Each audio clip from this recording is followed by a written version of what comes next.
Hello friends, मैं नीलम खरे सेहत की रसोई से आपका स्वागत करती हूँ। बारिश का मौसम आ गया है और रसोई का बहुत सारा जो सामान रहता है वो ख़राब होने लगता है। इनको देखना भी मुश्किल हो जाता है।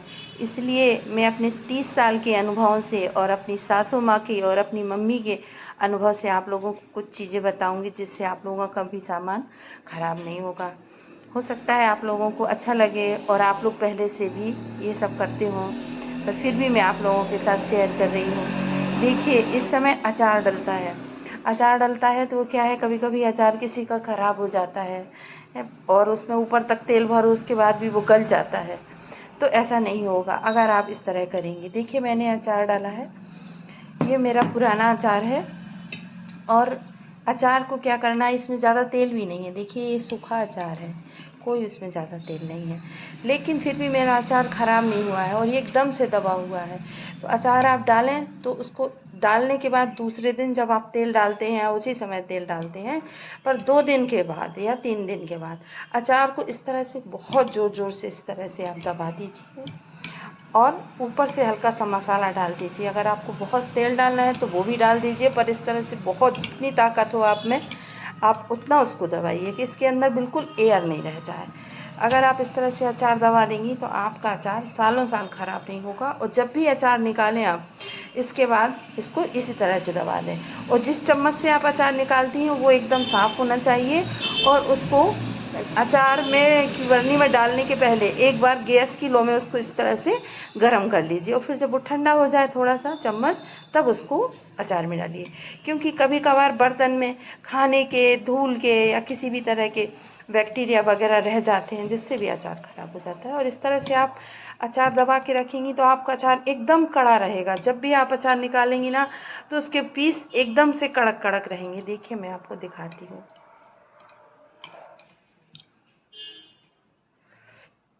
देखिए, ये अचार बिल्कुल भी नहीं गला है। देखिए, ये इसका जो छिलका है ना, ये कड़ा रहेगा। ऐसा नहीं है कि आप ऐसा करें और ये अचार मसल जाए, ऐसा नहीं होगा आपका अचार। और अचार भी अच्छा टेस्टी लगता है, ख़राब भी नहीं होता है और आपको ज़्यादा तेल भी नहीं डालना पड़ेगा। इस तरह आपका अचार सालों साल अच्छा रहेगा। तो मेरा ये तरीका आप लोग भी इस्तेमाल करिए। अब मैं आपको इसके बाद बताती हूँ कि अगर अपन को कुछ भी रखना है, जैसे अमावट बनाई थी मैंने, चने हैं, मूंग है, दालें हैं, खासकर चने की दाल है, ये जल्दी ख़राब हो जाती है, मसूर की दाल ख़राब हो जाती है। तो इसके लिए क्या करिएगा कि जब भी आप उसको उसमें स्टोर करें तो एक पेपर का ऐसा 4-5 फोल्ड करके एक ऐसा टुकड़ा रख दीजिए। इसके बाद आपका सामान जो भी है बिल्कुल भी ख़राब नहीं होगा। वैसे तो मैंने ये पॉलीथीन में रखा है, पर अगर आप ऐसे भी रखेंगी तो देखिए, मूंग वूंग सारी, ये हमारी 1 साल पुरानी मूंग की दाल है और जो कुछ भी है सब पुराना है, पर बिल्कुल भी ख़राब नहीं हुआ। ना इसमें कीड़े लगे, ना इसमें बदबू आएगी। तो आप लोग भी इस तरह से अपना सामान सुरक्षित रखने के लिए ये तरीका अपना सकते हैं। अब तीसरा तरीका अब मैं आप लोगों को ये बताऊंगी कि कभी कभी बारिश में गुड़ ख़राब हो जाता है। तो गुड़ के लिए भी क्या करना, अभी मेरे पास वो सैंपल नहीं है जो मैं यूज़ करती हूँ, पर मैं बता रही हूँ आपको कि अगर गुड़, ये तो गुड़ अच्छा है पर गुड़ गीला हो जाता है या उसमें हल्की सी सफ़ेदी आ जाती है, तो आप क्या करें कि गुड़ को निकाल कर एक कढ़ाई में 1 चम्मच देसी घी डालकर और उस गुड़ को डाल दीजिए बिल्कुल धीमी आंच पे। और फिर वो मेल्ट हो जाएगा तो आप उसको भूंज लीजिएगा। और आप जब भूंज लेंगी तो वो कढ़ाई में अलग से कड़क कड़क दिखने लगेगा। तो इसके बाद में आप किसी भी थाली में हल्का सा देसी घी लगा के ग्रीस करके उसको, उस गुड़ को पलटा दीजिए उसमें और फैला दीजिए बर्फ़ी की तरह। और फिर चम्मच से चाकू से काट लीजिएगा और डिब्बे में भर दीजिए। वो वाला गुड़ आपका सालों साल ख़राब नहीं होगा, भले उसका कलर चेंज हो जाएगा, वो टेस्ट में भी बहुत अच्छा लगता है। जैसे खाने के बाद कभी गुड़ खाने का मन हुआ अपना, तो उसको भी खाओ तो वो बहुत अच्छा लगता है।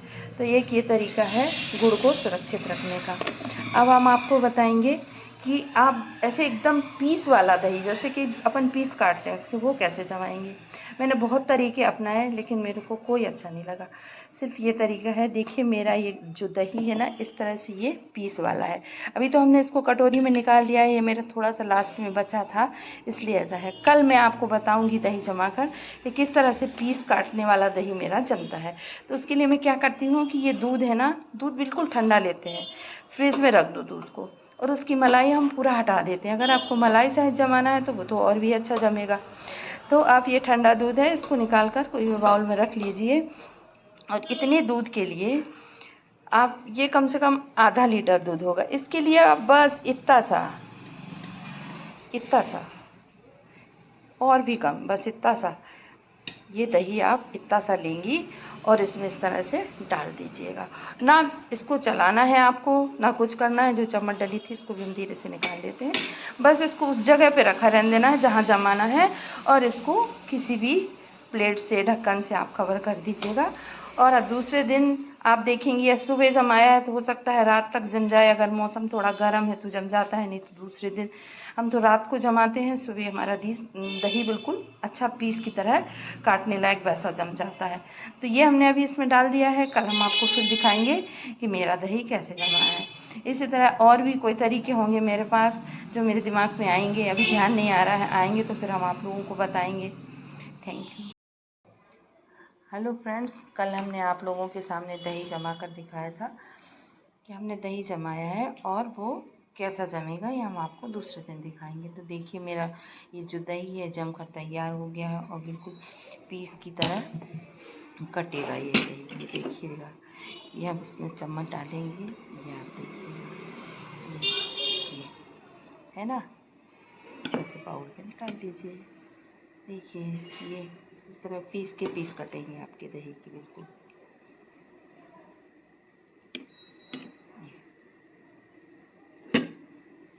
Thank you.